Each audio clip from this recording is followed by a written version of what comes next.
पूजा लोग तांत्रिक विधि से भी करते हैं। तांत्रिक विधि थोड़ा ऐसा है ना, मार्ग थोड़ा सा कठिन मार्ग है, उसमें चढ़ रहे थे तो ट्रैक्टर से पैर उनके दब गए थे। तब महाराज जी ने उनसे कहा था कि तेरी मृत्यु थी और कहीं और जगह होता तो नुकसान होना था। महाराज ने वो काट दिया। इष्ट के ऊपर भ्रम करना तो अपने लिए नुकसान है। मैंने कई लोगों से सुना है कि कई लोग बोलते हैं, जैसे इधर उधर कोई जाता है अपने बारे में पूछने के लिए, घर के बारे में पूछने के लिए, जैसे कहीं कोई मैया के वहाँ जाता है, कोई किसी के वहाँ जाता है, तो कई लोगों से सुना है कि ऐसा बोलते हैं आपका इष्ट बंधन में है। ये आखिर इष्ट बंधन है क्या? इष्ट क्या बंधा हुआ होता है? इष्ट का इष्ट बंधन किसका? इष्ट बंधन, इष्ट बंधन जो है कुछ नहीं होता है। इष्ट बंधन, इष्ट थोड़ी बंधता है कभी किसी से, ना इष्ट बनता है ना किसी को इष्ट बांधता है। इष्ट जो है कभी किसी का बुरा नहीं करता है ना, हम्म। वो तो अपने कर्मों के बंधन होते हैं। कर्मों के बंधन होते हैं, वो कर्मों से आदमी का भला बुरा सब कर्मों से होता है। कर्मों से ही उसका होता है। कर्म तो आदमी देखता नहीं है, इष्ट को दोष देते हैं। इष्ट जो है कभी किसी का बुरा नहीं करता। इष्ट जो है उसके कर्मों के अनुसार ही उसको फल देता है। भगवान जो है कर्मों के अनुसार ही तो फल देता है। ये तो लोगों की सोच है, अपना गलत किया दूसरे पर दोषारोपण कर दिया। ऐसे बहुत सारे लोग होते हैं हमारे यहाँ। जैसे कई लोग ऐसे भी सुना है मैंने, बुज़ुर्गों को दोष देते हैं। कहते हैं बुज़ुर्गों की कर्म हमको लग रहे हैं। अरे बुज़ुर्गों के कर्म नहीं लगते, हमारे कर्म हमको लगते हैं। हम ही तभी पहले हम होते हैं, उसके बाद भोगने के लिए फिर आते हैं दोबारा। जो हम कर्म उस समय करते हैं ना कई जन्मों में, वो भोगने के लिए पुनः पुनः जन्म लेना पड़ता है, पुनः पुनः हम यहाँ आते हैं। जब कर्मों को भोगेंगे, अच्छे कर्म करेंगे तो अच्छा भोगेंगे, बुरे कर्म करेंगे बुरा भोगते हैं। यही लोग इसको इष्ट बंधन कहते थे। इष्ट बंधन नहीं होता है। इष्ट कभी किसी का बुरा नहीं करता। इष्ट जो है हमेशा भला ही करता है। इष्ट का हाथ ऊपर से कल्याणकारी होता है। सिर्फ मनुष्य का जो है उसकी मना जो स्थिति होती है वो ठीक नहीं होती है। क्यों? खुद तो कर्म उसके गलत होते हैं। मैं हूँ, मेरे भी जो कर्म होंगे या जैसा भी होगा वो उस हिसाब से होगा ना। जैसा हमने किया होगा उस हिसाब से हमको फल की प्राप्ति होगी। फल की प्राप्ति तभी मिलेगी जब हम अच्छा करेंगे तो अच्छा वो करेंगे। हम मनुष्य, हम दूसरे के बच्चे का भला सोचेंगे तो हमारा अपने आप भला होगा। हम दूसरे का बच्चे का बुरा सोचेंगे तो हमारा कैसे भला हो सकता है? भगवान के यहाँ तो किसी को माफ़ी नहीं होती है ना। वहाँ वहाँ थोड़ी ये यहाँ के सरकार के तानु सिफारिश चलती है। वहाँ सिफारिश नहीं चलती।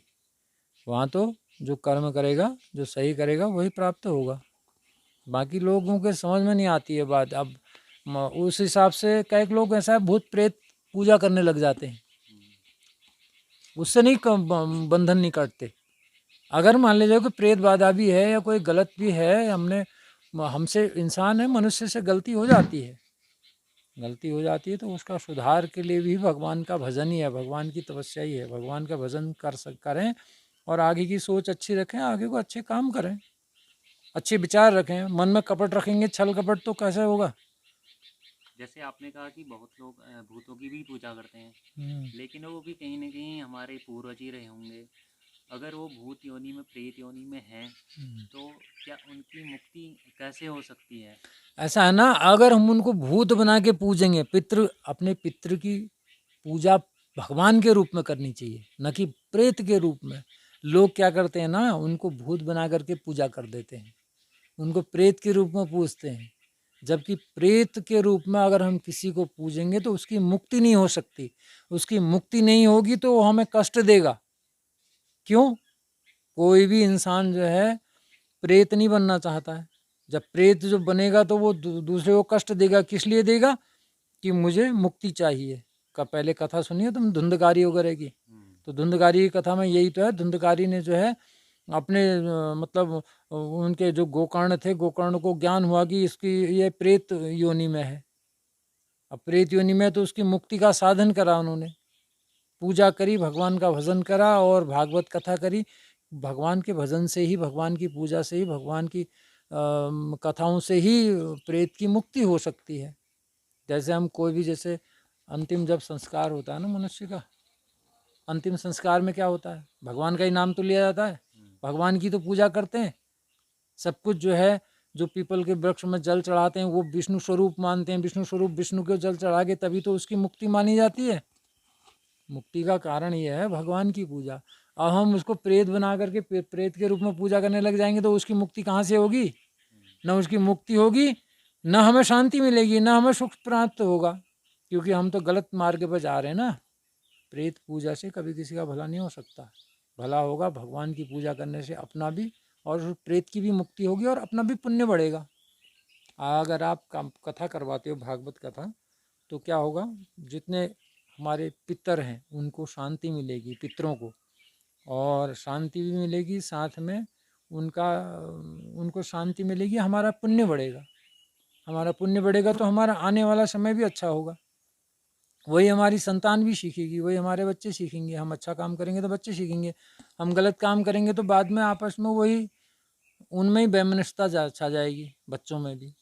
क्यों? अगर हम मान लीजिए अभी बच्चे के सामने हमने झूठ बोलना है तो बच्चे ने झूठ बोलना सीखना है। बच्चे के सामने हमने गलत काम करना है तो उसने गलत ही सीखना है। उसके संस्कार उस पर आते हैं ना, वो पीढ़ी दर पीढ़ी, तो फिर तो अनुवांशिक भी हो जाता है वो बाद में। इसलिए काम ऐसे होने चाहिए, जितना भी अच्छा काम करेंगे उससे अच्छा होगा, और भगवान की भक्ति करेंगे तो उससे प्रभाव बढ़ता है भगवान का, है नहीं? भगवान का भजन करो सात्विकी रूप से। सबसे पहले मन स्वच्छ होना चाहिए, मन के अंदर छल कपट नहीं होनी चाहिए। मान मैंने सोचा कि यार इसका बुरा कैसे हो या उसका बुरा कैसे हो, मेरा भला, मैं अपना ही भला सोचूंगा तो ऐसे भला नहीं हो सकता। मैं दुनिया का भला सोचूंगा, मैं दुनिया में सबके लिए अच्छा सोचूंगा तो मेरा भला अपने आप होगा। अब मैं भगवान की भक्ति मेरी वही है, अपना काम सही करो, भगवान का नाम ले लो, यही तो भगवान की भक्ति है। भगवान का नाम जप करो, सबसे बड़ी चीज़ है। खेड़ा खान महाराज ने तो ओम नमः शिवाय के जप से बड़ा कोई बड़ी जप ही नहीं बताया है नहीं? अच्छा, तो उन्होंने हेड़ा खंडी, आप कह रहे थे कि उन्होंने अब महामाया का समय आ गया, हाँ इसका बिल्कुल क्या? बिल्कुल। पहले तो शुरू में महाराज जी बहुत कम बोलते थे। बाद के समय में महाराज जी ने महामाया की जय, महामाया, उन्होंने कहा महामाया ही अब महामाया प्रबल है और वही संहार करेगी। सारी शक्तियाँ जो हैं जगदम्बा और भैरवों को प्राप्त हो चुकी हैं। भैरव भी भगवान शिव के अंश हैं, शिव ही हैं। और जगदम्बा तो खैर वो तो महाशक्ति है, उनकी शक्ति जो है जगदम्बा है ना, शक्ति नहीं करना है सब काम। भगवान शिव का तो पूरा आदेश उनका होगा और सब उनके गण जो हैं सारे काम करेंगे। उन्होंने आने वाले विश्व के जो विषय में बताया है, महाराज की जो भविष्यवाणी की पुस्तक ही है, जिसमें उन्होंने मतलब जो वक्तव्य जब जब दिए उसको लोगों ने संकलित करके, उनको हेड़ाखंडी समाज ने संकलित करके एक पुस्तक बनाई है। तो वो महाराज जी की सब वाणियाँ हैं उसमें। महाराज ने जो कहा था वो आज धीरे धीरे धीरे धीरे सत्य होते जा रहा है, और वो सब सत्य होना ही है उसको। तो उन्होंने ओम नमः शिवाय कलयुग में सबसे बड़ा मंत्र बताया है, ओम नमः शिवाय। ओम नमः शिवाय का जप करो, बाकी महामाया की पूजा करो, भगवान भोलेनाथ का पूजा करो। भोलेनाथ की पूजा में भोलेनाथ के साथ महामाया भी है ना, सब कुछ है। भोलेनाथ अकेले नहीं है, उनके साथ महामाया भी है। तो इसलिए सात्विक की पूजा होनी चाहिए। पूजा लोग तांत्रिक विधि से भी करते हैं। तांत्रिक विधि थोड़ा ऐसा ना, मार्ग थोड़ा सा कठिन मार्ग है, उसमें मांस मदिरा ये सब चीज़ों का प्रयोग होता है, उसमें गुरु का होना आवश्यक होता है। उसमें गुरु के बगैर आदमी को उल्टा नुकसान भी हो सकता है। कई लोग मैंने देखे हैं तांत्रिक जो हैं, बाद में तांत्रिकों का मैंने अच्छा नहीं देखा। जो भी मैंने तांत्रिक देखे तो उनके परिवार में फिर ज़्यादा सुख शांति नहीं रही, मैंने जो देखे। कई लोग तंत्र जिनके विषय में मैंने सुना है, मतलब सुने हैं, कुछ देखे हैं, तो उनका पारिवारिक जो वो रहा वो अच्छा नहीं रहा। शुरू जबकि बहुत अच्छा होता है, बाद में अच्छा नहीं होता। इसलिए तंत्र विद्या इतनी ज़्यादा अच्छी है। तंत्र जो वास्तविक तंत्र है उसको समझे आदमी, वो करे तो ठीक है। हम गलत प्रयोग करें तो वो उसका, अब मान ले जाए हम दुर्गा सप्तशती पढ़ने लगे, दुर्गा सप्तशती वो तंत्र भी है, मंत्र भी है, सर्वशक्तिमान है, सब कुछ है।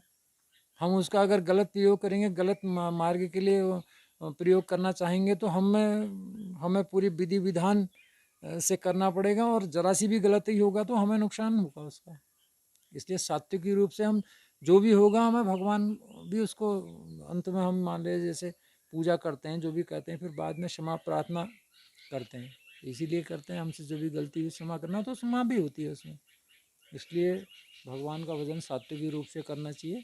अपने इष्ट की कृपा के बगैर तो कुछ हो ही नहीं सकता। इष्ट जो है, इष्ट वही है, भगवान है, वही गुरु है, वही सब कुछ है।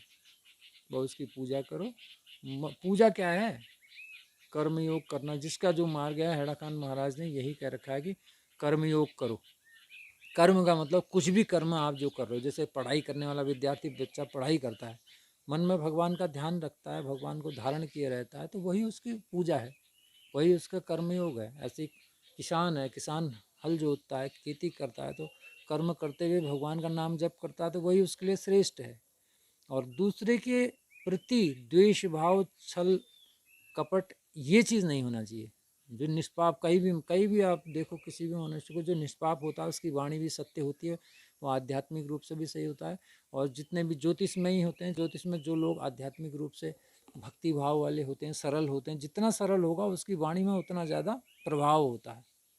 ये सरलता ही वाणी के प्रभाव को लाती है। यही मेरा जहाँ तक अपना अनुभव है। और बाकी तो सर्वशक्तिमान तो कोई हो ही नहीं सकता यहाँ, भगवान ही है सर्वशक्तिमान बस। बाकी ऐसा नहीं है कि संपूर्ण ज्ञान किसी को हो जाए, ऐसा कुछ नहीं है। बाकी इष्ट के ऊपर भ्रम करना तो अपने लिए नुकसान है। इष्ट के ऊपर शक नहीं करना चाहिए। अपने कर्मों, मतलब जो भी हमारा बुरा होता है, तो हमने यही सोचना है कि ये मेरे कर्म हैं या मेरी वजह से बुरा है। मैं भगवान का भक्ति करूँगा, मैं भगवान के विषय में सोचूंगा, या मैं भगवान का भाव अपने हृदय में रखूँगा, तो जो मेरा कर्म है, बुरा कर्म होता है, लेकिन उसको काटने वाले भगवान हैं। वो मेरे लंबा जो है बहुत ज़्यादा समय का कर्म कटने का वो कठिनाई होगी, तो उसको भगवान मिनटों में काट देंगे। ये है भगवान की कृपा जो होती है ना, वो सर्वोपरि होती है। जैसे कई जगह देखा है मैंने, वो हमारे यहाँ हेड़ाखांडी महाराज की वो भक्त हैं विजय गुप्ता जी, उन्होंने अपनी पुस्तक में वो दिव्य अनुभूति में लिखा हुआ भी है कि ये हेड़ाखान आते समय विजयपुर में जब चढ़ रहे थे, तो ट्रैक्टर से पैर उनके दब गए थे। तब महाराज जी ने उनसे कहा था कि तेरी मृत्यु थी, और कहीं और जगह होता तो नुकसान होना था। महाराज ने वो काट दिया, तो प्रभु की कृपा से कट गई, नहीं तो वो लिखा होगा, जो लिखा है वो होना होता है, लेकिन कटता कैसे है? जब प्रभु की कृपा होती है। तो भगवान की उन पर ऐसी कृपा थी। वो तो महाराज के खैर अनन्य भक्त हुए भी, और उन पर कृपा करी महाराज ने हेड़ाखंडी महाराज ने तो सभी पे कृपा करी। जो हेड़ाखंडी नाम लेता है तो उसका उद्धार ही होता है। हेड़ाखंडी भी एक मंत्र है, हेड़ाखंडी कहना भी एक मंत्र है अपने आप में। जैसे ओम नमः शिवाय, ऐसे हेड़ियाखंडी, हेड़ियाखंडी, इसका भी जप कोई कर सकता है। हेड़ियाखंडी शब्द जो है उसकी बड़ी व्याख्या है। उन्होंने विष्णुदत्त शास्त्री जी, आचार्य जी ने, उन्होंने इसकी बड़ी व्याख्या की है। तो इसका बड़ा विधान है उसमें, मतलब कर सकता है वो इसका जप, या ओम नमः शिवाय का करे।